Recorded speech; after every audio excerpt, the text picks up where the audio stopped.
تبدل؟ هل انه البلديات تبدلت؟ شنو اللي صار بعد حل الو. المجالس البلديه؟ دونك حاضر معنا بالتليفون السيد ياسين اسلامه باش نحكي على البنيه التحتيه المترديه بشارع جامع الروضه واستحاله التنقل فيه، وهذايا في بلديه سكره. دونك حاضر معنا السيد ياسين سلامه مستشار سابق بالمجلس البلدي بسكره. فوالا، مرحبا بك سي ياسين. اهلا وسهلا، تحيه ليك، تحيه لكل مستمعي راديو امل. اخت جنات، والله انت قدمتني كمستشار سابق اللي بالمجلس البلدي بسكره، وانا اليوم مواطن. يعني قبل ما نكون مستشار يعني كنت مواطن، واليوم مع الاسف قاعدين نحسوا كونه فما تقلص شويه في نسبه المواطنه عند المواطنين. لكن هذا ما يمنعش كونه اليوم ما زلنا نناضل وباش نواصلوا النضال نتاعنا من اجل بالطبيعه حياه كريمه، ومن اجل حياه يعني تكون فيها يعني البديهيات والحاجات الاساسيه. اليوم كما قلت انت، شارع جامع الروضه في حاله كارثيه كبيره ياسر على مستوى البنيه التحتيه وعلى مستوى الطريق، وخاصه مع طهات الامطار. ربي يرحمنا صحيح ونحمدوه على هذه يعني النعمه. لكن اليوم مع الاسف يعني جامع الروضة وكل الطرقات تقريبا بمدينة سكرة في حالة دمار شامل. ناخذ على سبيل الذكر شارع البساتين، شارع سيدي سفيان، يعني كل الطرقات، شارع عبد الرحمن مامي وما أدراك ما شارع عبد الرحمن مامي، طريق المركب اللي معروف بطريق المركب. يعني كل هذه الطرقات اليوم نشوفوا كونه البنية التحتية بمدينة سكرة كارثية. من المسؤول على هذه الحالة الكارثية؟ هل تمت متابعة بالطبيعة تدخلات المقاولين اللي قاعدين يتدخلوا في كامل شوارع مدينة سكرة؟ ومن المسؤول على المتابعة؟ كل هذه الأسئلة يعني نتسألوها احنا كنا سابقا كأعضاء مجالس بلدية، ونتسألوها في إطار المجلس البلدي، ونطرحوها على خاطر هذا يرجع لنا من طرف المواطنين، والمواطنين هم اللي يطلبوا منا باش نثيروا هالمواضيع هذه في إطار المجالس البلدية. وتبقى دائما الإجابات يعني مع الأسف ماهيش موجودة من طرف إدارة الأشغال ببلدية سكرة، من طرف رئيس بلدية بسكرة السابقة. ولكن تواصل هذا الوضع وأصبح من السيء إلى الأسوأ حتى بعد حل المجالس البلدية، وحتى بعد شي مع يعني الكاتب العام للبلدية. فعلا اليوم الكاتب العام للبلدية والله احنا حاولنا الاتصال به في العديد من المناسبات، لا يرد على الهاتف. يعني حتى باش نعطيوه ان فيدباك ولا باش نعطيوه يعني ريتور دانفورماسيون جانا من طرف المواطنين ولا احنا عيناه كمواطنين، الكاتب العام يعني يعتبر شبه غائب. هذا اللي انا ناكده لكم خاطر انا حاولت مشيتولوش غاديك على عين المكان، واتحمل مسؤوليتي في هذا. النقطة الثانية والمهمة مشيتولوش على عين المكان سياسيين. والله الحقيقة أنا ما توجهتش على عين المكان، لكن اتصلت به بالهاتف وفي العديد من المناسبات، العديد من المناسبات، ولم يرد لا على الهاتف الفيكس لا على الهاتف الخلوي نتاعو. هذا اللي انا يعني نجم جو تيمواني مي يكون شاهد عليه. الموضوع الاساسي اليوم كونه كيف ما تشوفوا راهو فما العديد من المناطق في سكرة انطلق فيها اشغال، والاشغال هذه قاموا بها مقاولين، لكن ليس هناك متابعه. وهنا نحملوا المسؤوليه بالطبيعه، المتابعه والمراقبه ما كملوش. معناها فما اشغال ما كملوش، هاوك علاش الكياس هكاك بالماء ما كملوش. وهنا يجرني هذا الى موضوع مهم جدا، ونعطيكم رقم يعني لمخطر ياسر اليوم. وهنا نداء يعني الى الساده المسؤولين والسلطات الجهويه والسلطات يعني حتى على مستوى وزاره الاشراف. اليوم عندنا 34 مليار مشاريع معطله ببلديه سكره وبمدينه سكره منذ سنه 2018 الى يومنا هذا. هناك مشاريع معطله بقيمه 34 مليار، وهذا يكون الارم. هذا يعني نقوز الخطر حل. علاش على خاطر اليوم ليست هناك مع الاسف اراده في اول حاجه انطلاق هذه الاشغال وفي متابعه الاشغال.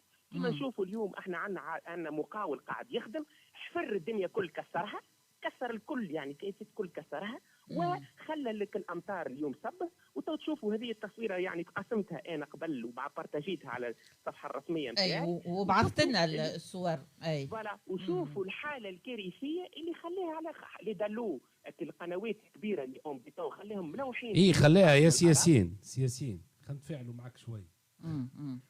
شعويلك ياسين لاباس معك سيانيس وسليتي. مرحبا بيك. صباح لاباس عليك. اسكو الاشغال هذه يا اخي اونكور هي ولا وفات؟ اونكور ولكن نورمالمون كي نرجعوا للتواريخ ونرجعوا للتاريخ مع التجهيز ولا مع البلديه؟ منذ زمان راهي انتهت مع البلديه هذا اليوم. مع البلديه الخدمه مشاريع بلديه بالطبيعه مشاريع بلديه. ما نحكيش على المشاريع الاخرى. السيد خالص ولا ماهوش خالص؟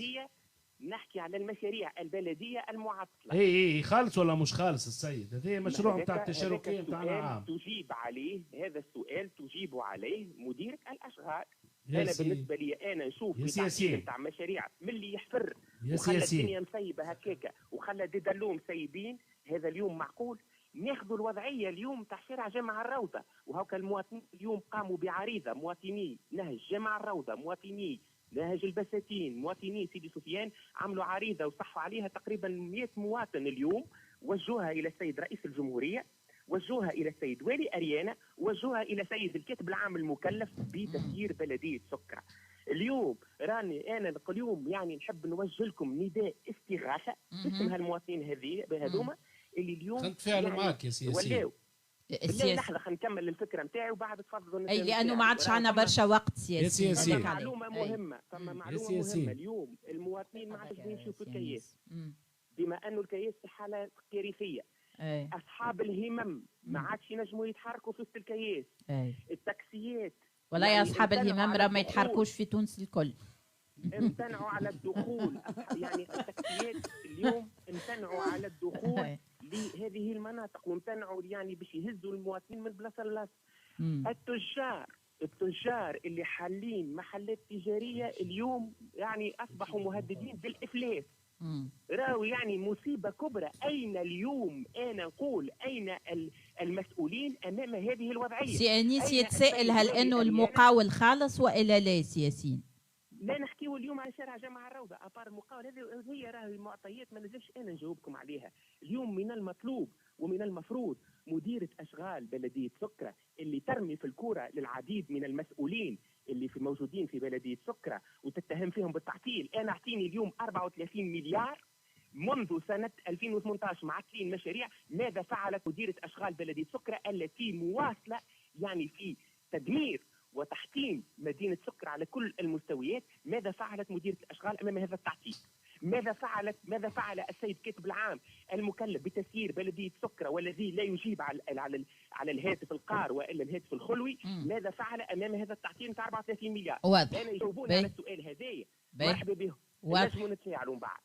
نتفاعلوا توا معك سياسي. نقول المواطنين توجهوا. لا عاد خلينا نتفاعلوا سياسيين معك لانه ما عادش عندنا برشا وقت. أنا نحب السؤال لماذا علاش وصلوا اليوم المواطنين يتوجهوا إلى السيد رئيس الجمهورية ويتوجهوا إلى السيد وزير الداخلية ويتوجهوا إلى السيد والي أريانا ألورك عندهم اليوم بلدية قائمة الذات؟ علاش؟ واضح. الإجابة واضحة نظرا لكونه ما لقاوش يعني روتور دانفورماسيون، ما لقاوش المعلومة الواضحة. هذا هو الإشكال. تفضل سي أنيس. سياسيين شحوالك لاباس؟ مرحبا بك سي أنيس. حبيت نعرف توا باش نجي شويه معاك ومش نجي شويه مع الكاتب العام. خاطر الكاتب العام كي باش تكلموا هكا باش يولي يخاف. وتعرف اداري توا تعرف شنو الفرق ما بين قبل وتوا؟ قبل على الاقل حتى كي تتحرك شويه فما لوبيات. لا ما نحكيوش مع بعضنا. خلي واحد انا قاعد نتكلم. تفضل. اي دونك ماك تعرف قبل كانت يخافوا شويه اساميهم واحد وكل شيء نجموا. اليوم راهو الاداري راهو يتكبل. معناها معناها تتقوى عليه البارتي تتكبل. انا سالتك سؤال قلت لك المشروع هذايا سورتو نتاع الجامعه الروضه هذا تابع التشاركي نتاعنا عام. واسكو المقاول خالص ولا ماهوش خالص؟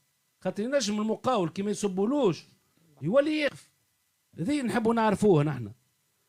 احنا عندنا مثال باش نتفاعل معك. بالنسبه لشارع جامع الروضه راهي ماهيش مشروع بلديه.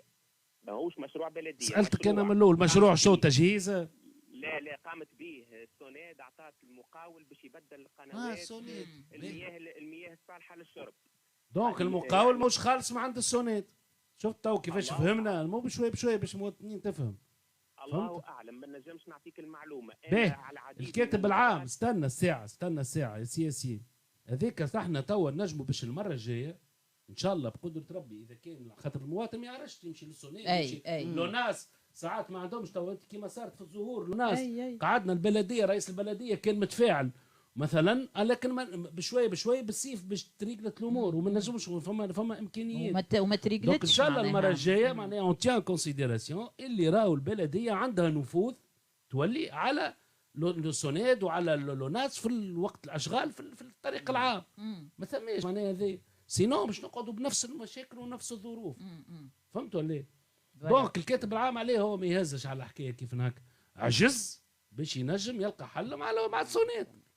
واضح. زيد نمشيو له غادي، وهذا المشكل نمشيو له غاديك هذيك سي نورمال نمشيو له غاديك، خاطر في تونس حتى قضيه ما تتقضى بالتليفون. صحيح. ونمشيو غاديك وبشويه وشوف نجموا نسمعوك خاطر هذوما اداريين راهم اول ما يعمل اي حاجه يقول لك انا الساعه ظهري ومن بعدكش يشوف القانون ومن بعدكش كي يروح يخليها كيك. فهمت؟ وهذه نحن المشكله ما بين قبل ربي خلينا نسمعوا السياسيين لانه ما عادش عندنا برشا وقت راهو فايت الوقت. على موضوع يعني من بين المواضيع اللي كبيره جدا. شارع جامع الروضه هاني فسرت لكم، فما السوناد اعطت المقاول والمقاول عمل العديد من الاخلالات والتجاوزات والى يومنا هذا خلى الوضع هذايا على يعني الوضع على ما هو عليه اليوم.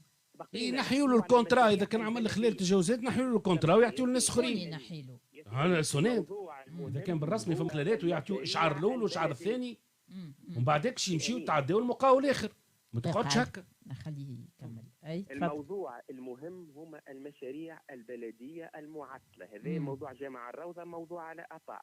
ثم هناك العديد من المشاريع المعطله. الى متى هذا التعطيل؟